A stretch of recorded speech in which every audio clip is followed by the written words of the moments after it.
వంట రుచి పెంచడంలో ఉప్పుదే కీలక పాత్ర. అయితే ఉప్పు అతిగా తింటే మాత్రం ఆరోగ్యం దెబ్బతింటుందని ఆరోగ్య నిపుణులు చెబుతూనే ఉంటారు. నిజానికి మనం తినే కూరగాయలు, మాంసాలు, పండ్లు, తృణధాన్యాలు వీటన్నింటిలోనూ కొంత సోడియం ఉంటుంది. దాని గురించి ఏమాత్రం పట్టించుకోకుండా చాలామంది ఎక్కువగా ఉప్పు తింటుంటారు.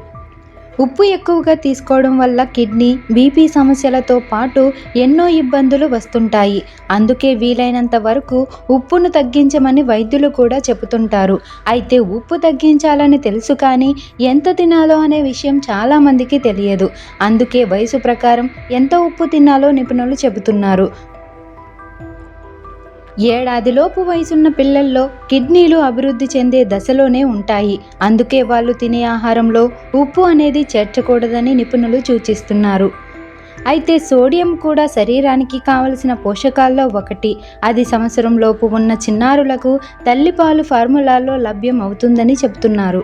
1 నుంచి 3 ఏళ్ళు ఈ వయసులో పిల్లలకు రోజు 0.8 గ్రాములు సోడియం కావాల్సి ఉంటుంది. కాబట్టి వాళ్ళు తీసుకునే ఆహారంలో 2 గ్రాముల వరకు ఉప్పును వాడవచ్చు. 5 ఏళ్లలోపు పిల్లలకు ఇచ్చే ఆహారంలో 3 గ్రాముల వరకు ఉప్పును వాడవచ్చని చెబుతున్నారు. 10 నుంచి 18 ఏళ్ళు ఈ వయసు గ్రూప్ వాళ్ళు తమ రోజువారీ ఆహారంలో 5 గ్రాముల వరకు ఉప్పును తీసుకోవచ్చు.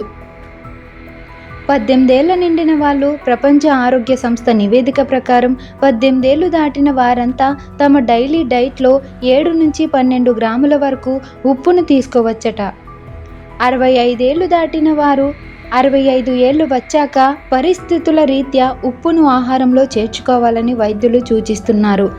అయితే ఏ దేశమైనప్పటికీ అతిగా వాడకం మాత్రం ఆరోగ్యానికి హానికరమేననే విషయాన్ని మర్చిపోకూడదు. నేషనల్ ఇన్స్టిట్యూట్ ఆఫ్ హెల్త్ సభ్యులు జరిపిన ఓ రీసెర్చ్లోనూ రోజువారీ ఆహారంలో 3 నుంచి 5 గ్రాముల వరకు ఉప్పును తీసుకోవడం మంచిదని తేలింది.